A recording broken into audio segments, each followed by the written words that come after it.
প্রথম ছবি নাটের গুরু।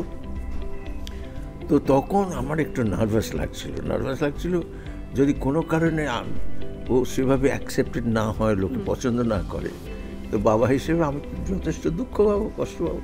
তো ওই কারণে আমি ডিরেক্টর হরনাথকে বলেছিলাম, আপনি 2 দিন দেখবেন, যদি ঠিকঠাক পাচ্ছে তো ঠিক আছে, নাহলে বাদ দিয়ে দেবেন। ও শুনে কোয়েল তখন বলে, বাবা তুমি বাবা হয়ে কি করে বাদ দিতে বললে আমাকে, আমার মাথায় ঢুকছে না কিছুতে।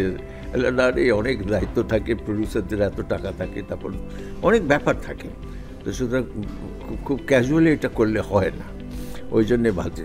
তবে এখন আমি খুশি। তো আর সেই সময় তো পরে যখন বলেছিলাম যে কোয়েল জীবনে 1টা কিংবা 2টো ছবিতে বাবার নাম ভাঙিয়ে পার পেয়ে যাবে, 3rd ছবি থেকে পার পাবে না, তোমাকে প্রমাণ দিতেই হবে, প্রচণ্ড রকম খাটতে হবে, সিনসিয়ারলি কাজ করতে হবে, তবেই তুমি তোমার জায়গাটা পাবে, নাহলে পাবে না। এটা পরিষ্কার করে ক্লিয়ার করে দিয়েছিলাম।